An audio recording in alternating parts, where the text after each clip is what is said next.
Hello Dungeon Fighter players, this is a basic guide for beginners and it's really great if you're starting out because I'll tell you some of the things that you should know as you play the game. So the first thing we're going to talk about is fatigue points, alright? So in the new version of the Dungeon Fighter, you get fatigue points and each fatigue point means one dungeon room run. So every time you clear, you go to a new room, it takes up 1 FP and you get 156 FP every weekday and you get 176 FP for the weekends.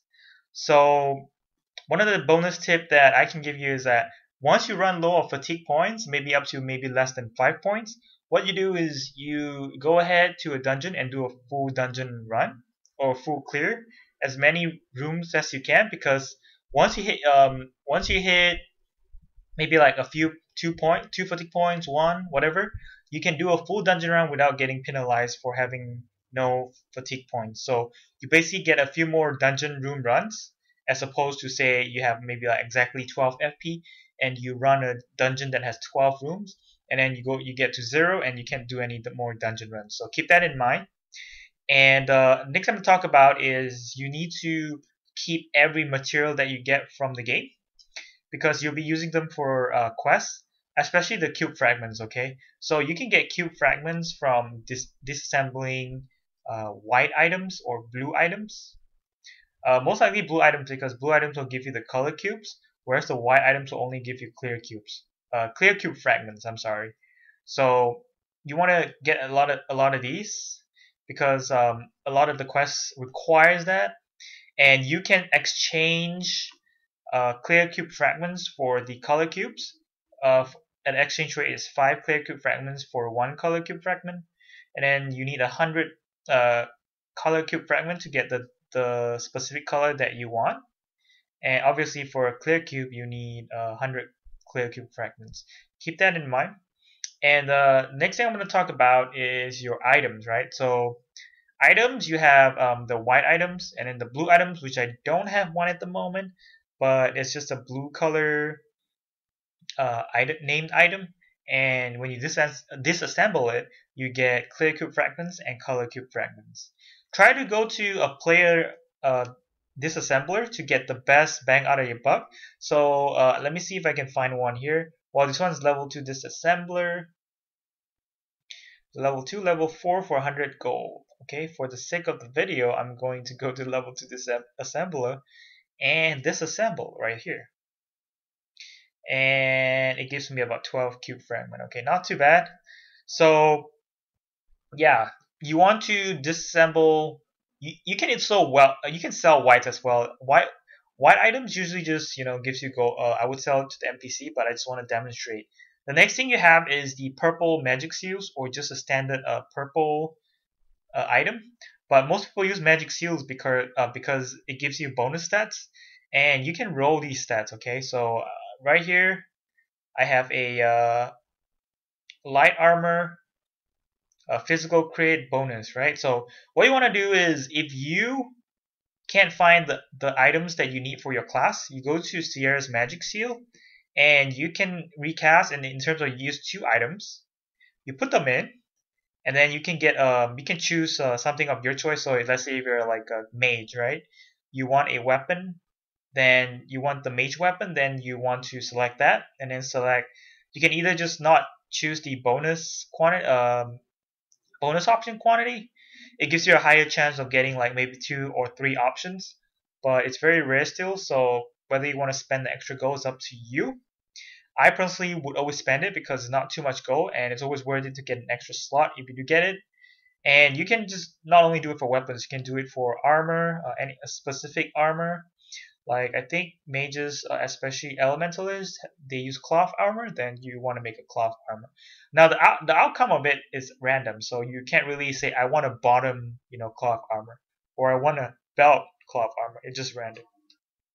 Now the average level that's going to come out is between the 2 items. So in this case, it's 50 and 45.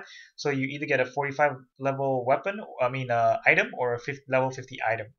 It's the average of those 2 items. The next thing you can do is convert. Convert is where you actually change the options of the bonus. So if I convert, there's all sorts of options that you can get: physical crit, magical crit, strength, spirit, vitality, intelligence, anything really. So you can get shadow damage, elemental damage, I believe. No, you don't get all elemental damage, but you get a specific element damage. And there's a bunch of other options as well. Play around with it and see what you like. But for like grapplers, like female grapplers, I want strength and spirit. So that's the two that I really need, and max MP. So those are the options that I look for. But for different classes, you're gonna need different things. So keep that in mind. Alright, so having said that, I think I covered pretty much those. And we're going to head over and talk about professions, right? So professions, once you have chosen your profession, you can either choose a disassembler, which is the one that I showed you right here. Disassembler, this is a animator. Animator can sell those NPCs where you can summon and help you fight in battles. Right here, he doesn't sell any. I think it's probably sold out. Anyways, and then this is the disassembler, which I just showed you.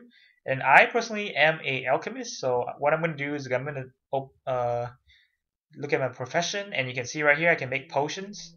And for those that are curious as to where to find your profession items, you go to Abello, right? Abello is located right under Valley of the Souls, and I'm going to take you right there. And he is located right here. Okay, before we see, okay, Abello is right here. So here you can buy profession items from him. I'm an alchemist, so I get alchemist recipes. And if you're the enchanter, you get recipes for different. Let's see, yeah, any kind of rookie. This is the compounder, and then you get. Let's see, what else does enchanter get? Mana extractor, the cards, yeah. The extractor allows you to get the materials to make to enchant the card.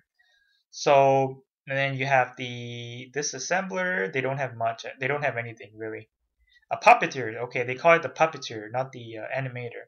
So anyways, you can make these different kinds of powerful NPCs that can help you fight, and you can get them all here. And then the next thing you want to know is you can make your not this guy. It's craft items. There you go. You can upgrade your cloth or whatever, like leather and all that stuff, to the better version, just in case you need to craft items. And those two I just covered. All right. So and then you need to know some short keys as well, which I'm going to cover now. So F1 is your quest book, and in case you don't know where you need to go, just click on location help, and the game will take you to where you're supposed to go. So it's really simple and easy. So it's not like the old version where it kind of gets confusing, because now the quest that you do, most of the people are right around the area, so it's very, very simple. So you won't have a problem with that. All right, let's see what else. All right, so changing hotkeys. You need to know. You click escape. You can customize your hotkeys here. I have mine already customized, so it's a little different from the original. So customize as you see fit, and because the most important part is you want to be comfortable with your fighting, and you want it the way you want it. So there you go. Change it here, and make sure you, if you can, join a guild. I don't have a guild, but I'm eventually going to join one. Now the benefits of joining a guild is that you get extra gold, you get extra life tokens when your guild levels up, you get extra experience and bonus stats. So that's something you want, especially if you're in a guild. And the places to look for guilds will be in the trade channel, or when you see people like shouting. Or let's see if somebody's shouting for like guild recruitment, then you can join. And if you already know the guild name, what you do is you just enter the guild name here, and then you just request, and you'll get it. They'll either approve or disapprove. So that's pretty much it for now. I'll do a more detailed version of different places of the game. As of right now, that's all I can think of. So hopefully that helped you out, and enjoy DFO. And I'll see you guys soon. Take care. Bye bye.